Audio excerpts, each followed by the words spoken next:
And now we are living somewhere toward the end of Act 3. We have a future, but this act is not over yet, not by a long shot.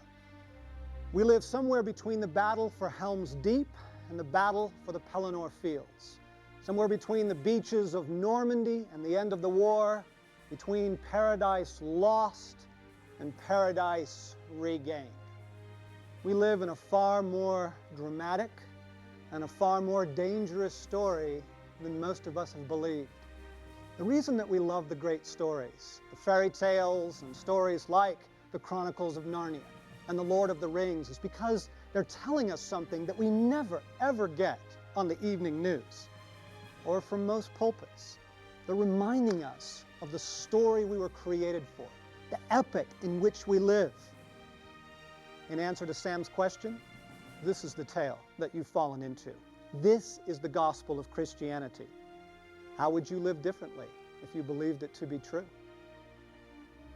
First, what is your role? What is your part in this story? Well, in truth, the only one who can tell you that is the author. We must return to Jesus. We must give our hearts back to Him. We must ask His forgiveness for our betrayal and the years of unbelief. Ask Him to restore us in His love to be all that we were meant to be, all that He created us to be, and to tell us our role in the story. You see, the gospel of Christianity and all of the great stories that echo it are reminding us of three essential truths that it would be good to remember as we walk out the door. First, things are not what they seem. There is more going on here than meets the eye. Where would we be if Eve had recognized the serpent for who he really was? Okay, and Adam too, he had a role in that. And that carpenter from Nazareth, he's more than he appears also. There is more going on here than meets the eye. Remember, we live in two worlds, or in one world with two parts, part of which you can see and part of which you can't. And we are urged for our own welfare to treat the part that we cannot see as just as weighty and just as real as the part that we can see. We must learn to see with the eyes of the heart. And second, we are at war. This is a love story, but it's set in the midst of a life and death battle. And look around you. Look at the casualties on the field, the broken lives, the lost souls, the captives. We must take this battle far more seriously than we do. We must fight for our hearts and for the hearts of all those that we love. And third, you have a crucial role to play. That is probably the most important truth that we need, and it's the one that we don't believe the most. Frodo underestimated who he was, as did Wallace, as did Peter and Susan and Edmund and Lucy, as did Peter, James, and John. It's a dangerous thing to underestimate your role in the story, friends. This is our most desperate hour, and you are needed. You see, we are far into this epic, which all of the great stories tell us of. The hour is late, and much time has been wasted. We must rise up to recover our courage, to live from our hearts and for the hearts of others. Aslan is on the move. We must rally to him at the stone table. We must ride hard, ride to Minas Tirith, and join the last great battle for Middle-earth. Jesus calls to us to come and be his intimate allies once more. There are great things to be done and great sacrifices to be made. You won't lose heart if you know what's really happening here and the future that waits for you and all that your lover has promised. This is the gospel of Christianity. This is the story in which we live. May you play your part well.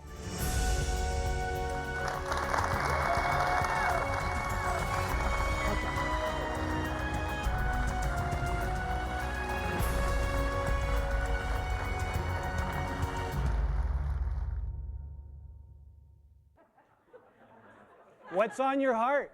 What's on your heart? Where do you want to go? John, what to somebody whose heart is stirred by this unique way you're presenting the gospel, what is your hope? What would you say to them if you could speak to them? Well, first off, I hope that their hearts are stirred. That would be a great joy in itself. But I want to say, I know this sounds like a unique way of looking at the gospel, but that's only because of the modern era.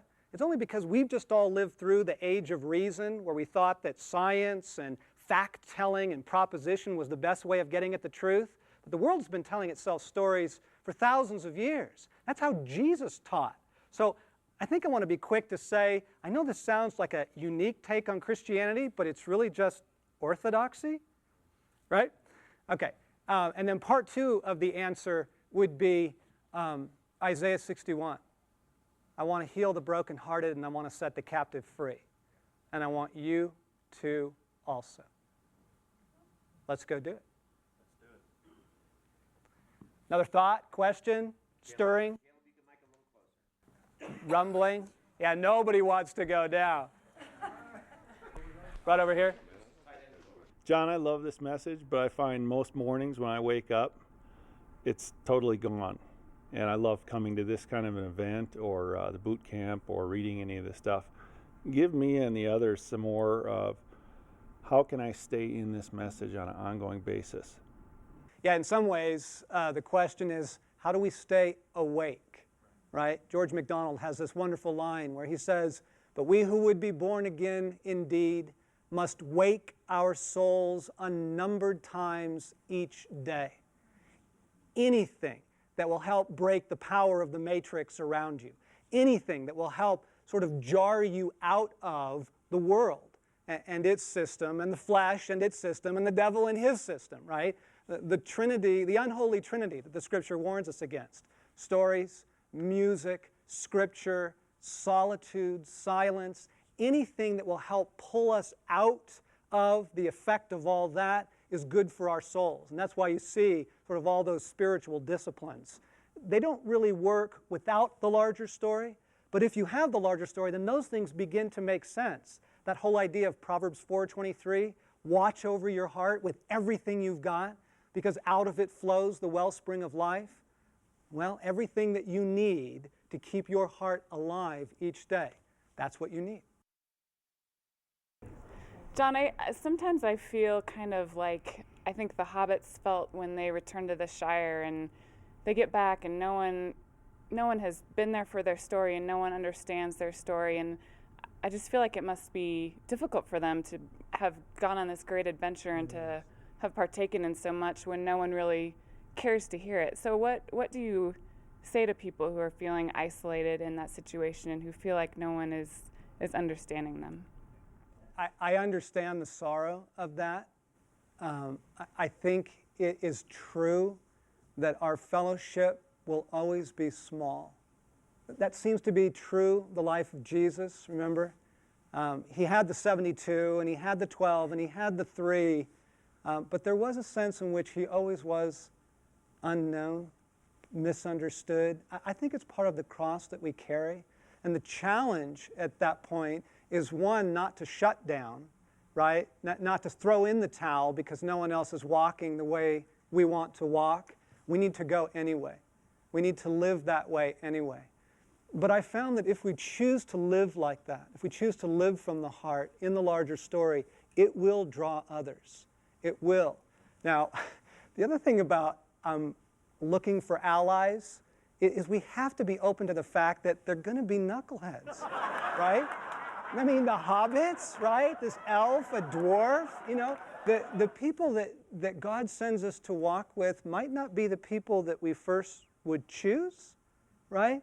But we live from the heart. We live true to the story. We recognize that loneliness is part of the journey.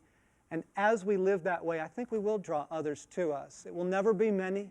It will never be a lot, but we will have a few. I think we will have a few to journey with.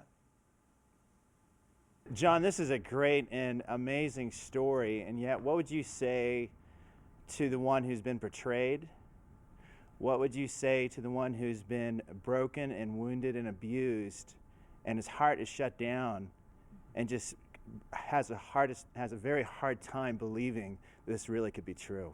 Yes, broken and betrayed by what? By life, by someone, broken by the and church? Betrayed by family, by parents, by mother, by father, by friends, by those who are a part of their story, who are meant to be something different. Yes. And yet brought great damage. Yes. I understand, I think, is the first thing I want to say. Yeah, me too. One of the most beautiful promises of Christianity is the healing of the broken heart, right? The Psalms say the Lord is near to the brokenhearted, and He saves those who are crushed in spirit. Jesus is described as the man of sorrows and acquainted with grief. We have to start there. You can't talk about how to live or where to go or the role to play. You can't really talk about any of that until you first talk about the recovery of your own heart. And that is where I would want to invite Jesus. Just ask His mercy to come. I mean, we're just honest. Lord, I am so hurt and angry and bitter and wounded, and I don't believe. Help me. Help me. Come to me in this place and restore my heart. That, I think, is one of the most beautiful works of God in any soul, is where He comes to the broken heart and the captivity to bondage of doubt and fear in those places, and He does mend and heal and set free. Thanks. Considering that you would call this message orthodoxy, why do you think it is that we don't hear this from the pulpit? The religious spirit. Next question. Okay, first off, you have to understand that all throughout the history of Christianity, all throughout the story of God with His people, the gospel is constantly getting stolen. Okay? You see it first with the Jews, right? I mean, Abraham was the friend of God. And it goes from that to this system of hundreds and hundreds of laws and regulations, right? By the time Jesus gets out on the scene, He goes, what are you talking about? These people honor me with their lips, but their hearts are far from me. Okay? And a lot of the prophets is all about that. It's calling the people back, and what are you thinking? And okay, so it's not unusual. We're just in another one of those periods now where the gospel has been stolen. And a great deal of that does have to do with the Enlightenment and the age of reason in the modern era, where we made so much of the mind and neglected the heart, and we sort of dismissed the heart as emotion. But see, the Scriptures put the heart at the center of the human personality, right? The heart is the source of your motives, the source of your desires, the source of your real beliefs. In the Scriptures, it's where the action is.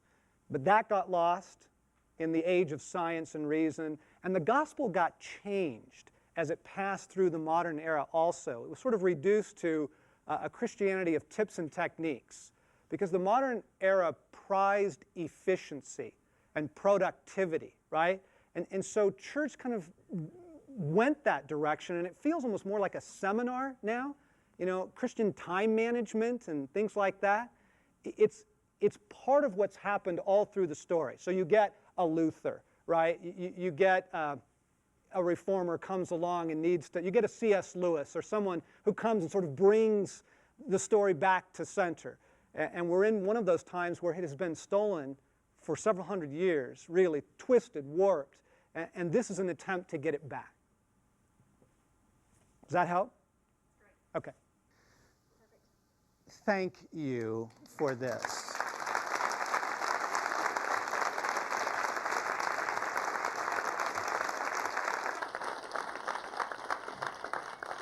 I really do. I just want to extend my personal thanks for your help with this. So thank you for your prayers and your presence and your love and for enjoying this. I'm really grateful.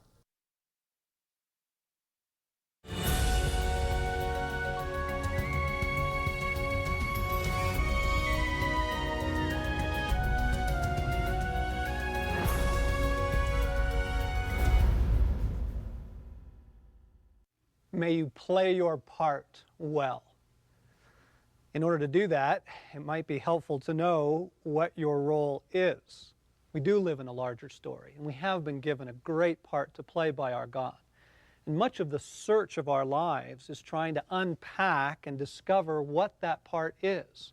Let me give you some thoughts on that.